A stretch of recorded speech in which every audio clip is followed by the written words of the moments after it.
It's Leonie Carpenter for Chelsea Fans TV. I am now joined by the lovely Matisse. Matisse, what did you make of the game tonight? Listen, it's good to be back. It's good to be back at the bridge and on here. Brilliant channel. Make sure you go and subscribe. That's the first thing I'm going to tell you to do, because that performance deserves it also. Very, very good performance. Lovely improvement. I think Lukaku not being in the team just brought a little bit of fluidity, smoother on the ball, lovely transitions. And I just think, the team aren't great at, finding that killer pass, getting in behind defensive lines in terms of low blocks. So what do we go back to? We go back to our basics. We press, we show energy, we show that commitment. Yes, it's the bog standard, cringy words that people don't like to hear, but at the end of the day, that's what the fundamentals are based on for Tuchel from last season in the Champions League. And today was a much better day. Kante was brilliant. I thought this is probably our best performance since Tottenham, so I'm very impressed. Definitely, and people like Christian Pulisic as well. He's had his, people haven't been rating him so much recently. What do you make of his performance today? Very happy with Christian Pulisic. I think for me, I just want his game to be a lot more simplified, less dribbling into cul-de-sacs and trying to create opportunities from the middle, and more running in behind. We saw that under Lampard in that little, playoff purple patch moment that everybody talks about, playoff Pulisic. But we saw him running in behind. We saw him getting into the back post. We saw him not being involved so much in the build-up, but again, making those runs in behind the defence, getting shots off. The goal against Man City where he absolutely floors their defender and he scores. Again, the goals at the back post, with him and Giroud. That's what we want from Pulisic. We want him 1v1 with the goalkeeper. He's a good finisher. So we don't have many of those. So if we got a good finisher, we need to create opportunities for them. We need to have them running in behind. Exactly. Let's talk about formation tonight. Let's talk about the team selection as well. What did you make of that? I was surprised. 3 at the back. Some people say that's a more defensive formation. I always say, listen, the formation that doesn't dictate how we're going to play. You can have an attacking 3 at the back. You can have a defensive one. It all depends on the approach, the way that the players, go forward in that match against the opposition. I was happy to see a strong defence because I think keeping a clean sheet is very important. Obviously, there's no away goals now. So, when we go out to France now, I don't know who's going to go because obviously we've got little issues over there in terms of players that are able to go and who can't go and whatnot. But it's nice to have a nice, comfortable win. And the clean sheets are racking up. That's another clean sheet. We had 2 in the Club World Cup, 1 on the weekend as well. So this defence is the foundation, again, like I said, from last season. It's just that attack. That attack needs to help them out. Do you know what I mean?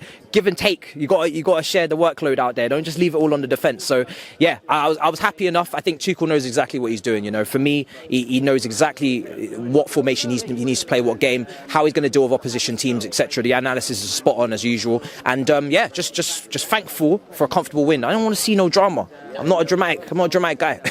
Exactly. Let's quickly talk about Sunday though, because we've not really touched on this yet, and I'm intrigued to know what you think. Yep. How would you go into Sunday's game? Obviously, it's a win. The momentum is there, the confidence is there, but how would you set up the team on Sunday? For me, I'd go no Lukaku again. I think his big game record isn't so strong. I think, against Liverpool, they're going to leave some space. Wembley's a big pitch. You want to take advantage of that. You want everybody singing from the same song sheet. You don't want to have any passengers. We're not here for this 2 touches in one half nonsense, one from the kickoff. Not doing any of that. Everybody's got to be involved, getting the touches, connecting the play. No expected thumbs ups. I'm not interested in any of that. I'm expecting goals. That's what I'm here for. So I think no Lukaku. Go again. We have a good big game record last season against Liverpool. We beat them at Anfield. 2-2 draw as well after the interview. No Lukaku again. So go with Werner if you have to. Again, he's not polished. He's not going to maybe score the goals that he needs to score. He'll make the runs. He'll drag defenders out of position and he'll cause problems. And if Kai can get there, Pulisic, etc., Ziyech, hopefully he's not injured. Wonderful form he's in. I don't want to see that. Kova as well. Hopefully he's fine. So if these players are back and they're not injured and they're good to go, then I think a similar team will be fine against Liverpool. We have a decent record against them. I'm confident. I'm looking forward. So we're going to win the Carabao Cup, Matisse? I think so. I do. I love it. Thank you so much. What a fantastic look you've got going on there. They're anti-glare and I still can't see. Do you know what I mean? I've got to go out Vision Express. These aren't doing the job. But did you see the game tonight? Yeah, I saw. Yeah, couldn't read anything, but I could see it.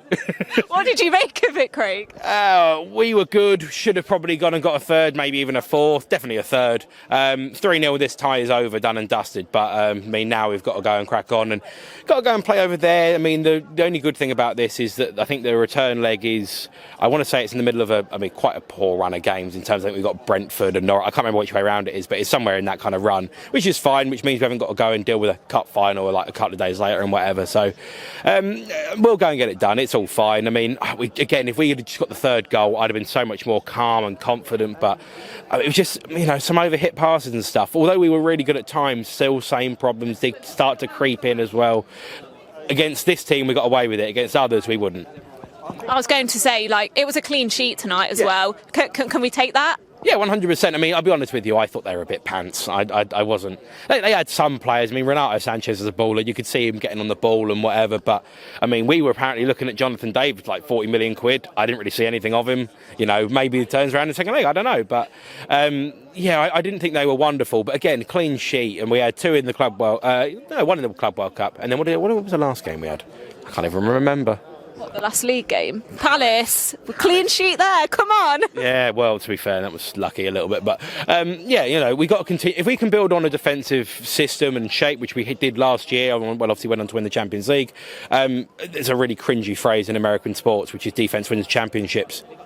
And I know, but it's true, unfortunately, it is. It's one of those things that, you know, we've got... You know, a fantastic back three. We need to keep them together, of course, with Thiago Silva. Rudiger needs to stay. I mean, whoever's going to come in as well, it depends. But need to keep that unit together, continue to just play well. There's consistency there. What I want to see is just consistency up front, whether it be in terms of the actual people that play or the performances that we get. You know, there's just no consistency with it. And a couple of those passes that were a little bit overhit. I mean, I'm looking at it and thinking, at one point in the game, I looked at it and went, Pulisic had a chance, I think it was down the left, and then Kovacic overhit the pass to him. I'm just looking at it and thinking, if that's Mane, or if that's Salah, or that's Bruno Fernandes, something like that, they just bury it. Who is the most consistent attacking player we have in the team right now, do you think? God, none of them. Ziyech has got moments. I probably would lean towards him, but even then, I think he can be very predictable, cutting in all the time. He does rely a little bit on the pace of Azpilicueta, which sounds ridiculous to get down the outside of him, but he always constantly cuts back in, leaving the space in behind. But then, of course, Azpi can't keep up. So yeah, it's a bit of a tough one. I would probably say it's Ziyech, but I mean, no one really is offering that much consistency, really. And not all the time either. Being consistent consistently. Do you like that? Yeah, it's a bit naff, but there we are. I mean, I can do the cheesy phrases as well. Craig, Talk sport on that, yeah. What is your overriding feeling from tonight? You're happy, right? It's a positive building step. That's all we can ask for. You know, we've got to continue to build and do what we can. Of course, we won a trophy, Club World Cup. I mean, big up us. But yeah, I mean, let's be honest. We were crap in both games. We still ended up going on winning it. It doesn't make a difference. That's what we won't remember how bad we played. It's in the history books. But in terms of the league, it really matters about how you play constantly, because you've got to go and do more. In terms of the title race, it's still not over. It's highly unlikely, but it's not over. You have to continue to keep going, keep that form and keep that momentum going. You've got to build off something. A good result tonight, as well as one against Palace as well. If we go and get a trophy against Liverpool, that would be superb. Well, let's just quickly then. Will we beat Liverpool on Sunday, yes or no? Yes or no? I'm excited already. I'm absolutely buzzing for this game. Yes or no? Of course we'll beat them. Of course we'll beat them. It's just us. It's exactly what Chelsea do. We play crap. All of a sudden, a big game comes round, and we somehow turn up and win it. We'll beat them. We'll beat them. We will beat them. It is Leonie Carpenter for Chelsea Fans TV. I'm joined by Alex. Alex, it's a European Champions League night. We absolutely love it at the Bridge. 2-0 as well against Lille. How do you feel? It was a solid performance. I think that's what most people were predicting, a clean sheet.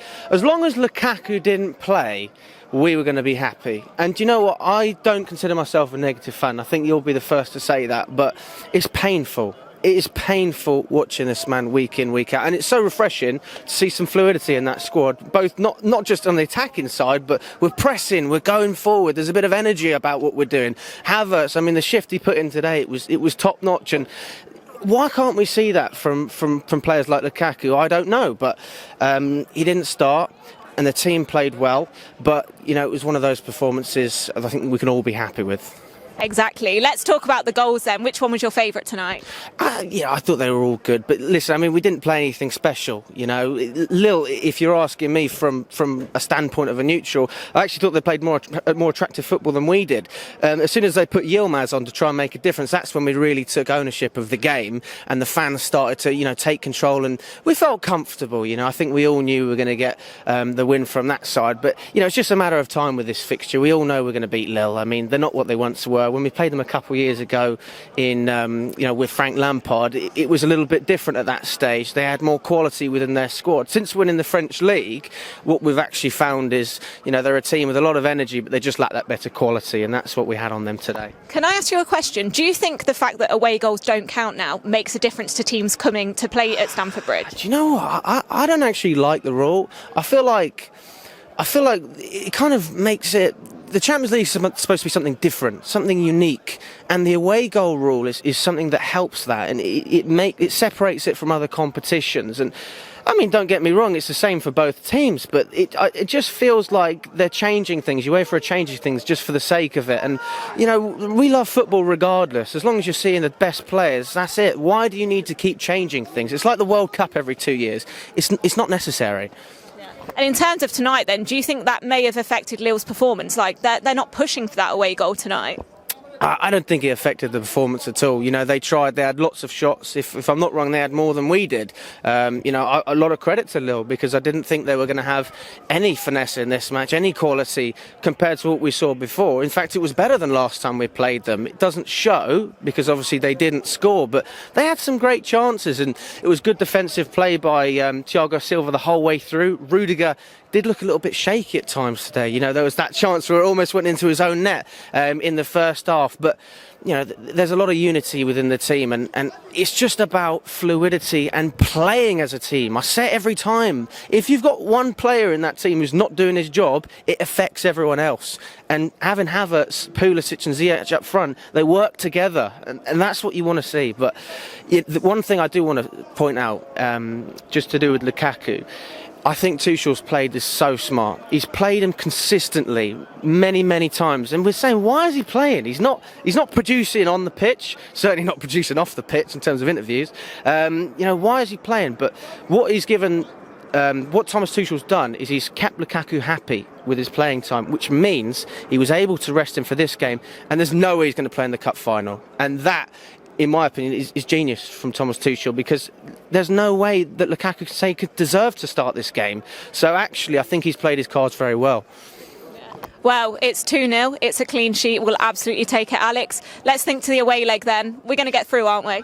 Yeah, I can't see how we can't do well. Obviously, with the whole COVID situation in France, it seems to have died down a little bit. But they've got a great atmosphere out there. You can never be too sure. But you've got a 2-0 lead. We don't need to go up and play gung-ho. So, even a 0-0. I'll take whatever. Just get through to the next round. My priority would be on every competition pushing through. But at the end of the day, we've got the quality to produce whichever way possible. Absolutely, and Kai Havertz loves to score in the Champions League. Thank you, Alex. Kai dear Drogba. That's all you have to hear. I love that.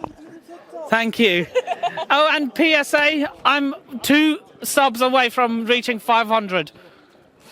Little plug there. We don't mind that nipping at all. So, 2-0 tonight, clean sheet as well. What's your overriding feelings on this game? Total domination from minute 1 to minute 95. You're a happy man tonight? Yes, very. It's my first game since coming out of... I had COVID, so I had to miss the Plymouth game. So it's my first game since coming out of self-isolation, and it's like, please don't disappoint me. Thank God they didn't. There you go. Not a bad game to come back to. Finally, who was your man of the match tonight? Thiago Silva. Can I ask why? Do I need to? But I will. Oh, come on. He had, Jonathan David. I want him at Chelsea, but today he will go. Thiago Silva will go home with his phone, his keys, his wallet, and Jonathan David. Father, 2-0. We have won. It is a great game. We're all loving Thiago Silva as well. What did you make of the performance tonight? I thought, I think he's a legend at the end of the day. I think we're just privileged to be part of his, his career at this team, and I just kind of wish we could have got him back in 10 years ago. We could have been a lot different, but yeah, sadly, I'm happy with the performance, but most of the times for me it's end to end in the first half, in my opinion. I just think sometimes we play in that first half in that midfield. For me, it was a bit worrying. It reminds me of Lampard era. Kovacic and Kante, they can press aggressively, but the problem is they left that gap in the midfield too open, and that's what may worry me a lot, to be fair, in that first half. And the fact that we conceded like about 9 shots in the first half, it's unusual for us. But at the end of the day, we got to win. But I'm just thinking about going forward, because I just think at the moment we're just a cup team. We're not a title contender. We're not ready to be a title contender yet. I just think we just be a cup team, just get your trophies, and then we'll see by the end of the season. But at the moment, I'm happy the way that we play without Lukaku. I just think Tuchel having I think the decision was good to drop Lukaku after the performance the last couple of days, and for me the attitude as well today. I thought when I went to the team hotel, I think it was like I think he couldn't be bothered to be here. It's like, I don't know about you, but Is that an exclusive from the team hotel? yeah, it was very exclusive as well because I was there. Unfortunately, it was a bit toxic, I would have said. Some people asking, by the way, for those who don't know, exclusively, some people asking for the photo. By the way, let me check what time it is. Most of the guys, wait since 9 o'clock over there, in the rain for nearly 4 hours, and then Lukaku said no. Oh, that was a bit mean, right? Where's his attitude? Like, for me, this Lukaku's issue thing, I don't know about you, but it could get worse. Like, they apologised like last month, but do you think that this problem going to end soon? Probably not. Look at Johnny. Look at Johnny like, in the Twitter. Something tells me this brother is not right. Like, I don't know his attitude. I don't know if it's like mentality. He just like couldn't be bothered to be here. Like, if you don't want to be here, just go. Well, he did say in his apology that actions speak louder than words, and unfortunately, we've not quite seen those actions. So let's talk about the game, though. In like, what's the positives you can take very quickly? That link up, that attack. I think the fluidity as well in that team. Pushes and Havertz, I thought they looked very solid. For me, if they were a bit more clinical in that final third, it could have been like two or more 3 goals. But at the end of the day, Champions League is all about securing that first leg deficit, and we got that 2 goals, and we can take on Sunday. We got that 4-day rest, 4-day gap. I just think we need to focus on how we're going to set up against Liverpool, because I just think Lille and Liverpool can be a both different team, but I feel that if you want to, because we already lost Kovacic and Ziyech today, I just think we need to be stronger in that midfield, because I feel like we need someone to control that tempo. I just feel we missed kind of Jorginho today, because for me, if Kovacic and Kante starts on Sunday, they have to be controlling the defense as well, because there's too much open in that midfield. So we'll see on Sunday, and hopefully we get another second trophy for the end of the month. And for N'Golo Kante, by the way, N'Golo Kante and Marcos Alonso can be the 2 guys complete the set following Aspilicueta. So, And we would love to see it. Thank you, Father.